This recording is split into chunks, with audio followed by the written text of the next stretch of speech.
সে মাছ ভাজতে ভাজতে আর লোভ সামলাতে না পেরে একে একে 20টি মাছ খেয়ে ফেলে।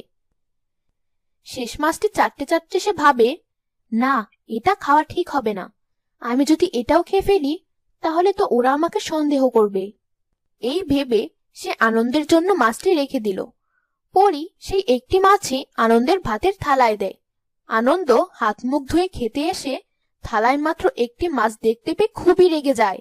সে বলে, মাছ তো আমি 21টি এনেছিলাম, আমাকে একটি দিলি কেন? কই সেই বাকি 20? পাশের বাড়ির থেকে তোমার চাচি এসেছিল, বলল আমাকেও দুটো দিস। আর তো রইল 18। বাড়ির দক্ষিণ পাশে যে তোমার দাদা থাকে, তাকে রেখে কি তুমি খেতে পারো? তাকে দিয়েছি দুটো। তারপরও তো রইল 16। তোমার মাছ ধরার জন্য দুটো দিয়ে কিনেছি একটি পোলো। তাও তো রইল 14। এসেছিল বদ্য, দুটো দিয়ে কিনেছি তাবিজ। তাহলে তো থাকে 12। তোমার ল্যাংড়া বোন কি রেখে কি খেতে পারো? তাই তাকে দিলাম 2টা। তাও তো থাকে 10। দুটো দিয়ে কিনেছি খেজুরের রস। তাহলে তো থাকে 8। দুটো দিয়ে কিনেছি কাঠ। তাও তো থাকে 6। ধুতে গেছে দুটো ক্ষয়। বাকি থাকে তো 4। তোমার গুনতে দুটো বার। তাও তো রইল 2। 2টা দিয়ে কিনেছি সুই। এখন বাকি একটা তোমার থালায়, তাও এক পাশে চেটে রেখেছি। যদি সেটা খেতে চাও তাহলে এক পাশ খাও আর আরেক পাশ আমার জন্য রাখো। মাছের এমন হিসাব শুনে আনন্দ প্রচন্ড রেগে গেল এবং খাবার না খেয়ে সেখান থেকে চলে গেল।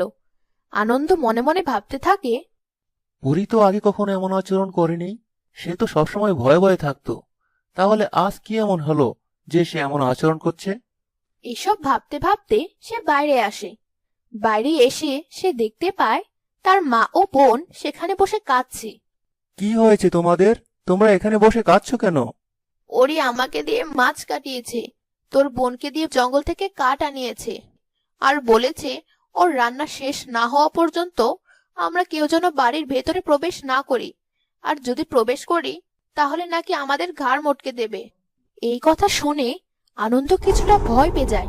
সে ভাবে পরীর মাথা খারাপ হয়ে গেছে। সে পরীর মা বাবাকে ডেকে পাঠায়। যথাসময়ে পরীর বাবা মা সেখানে উপস্থিত হয়। আনন্দ তাদের সব কথা খুলে বলে। সব শুনে পরীর বাবা মা সন্দেহ করে যে পরীর উপর শাকচুন্নি ভর করেছে।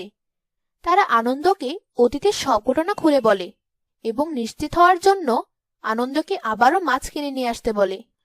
আনন্দ মাছ নিয়ে আসলে সেই আগের ঘটনারই পুনরাবৃত্তি হয়।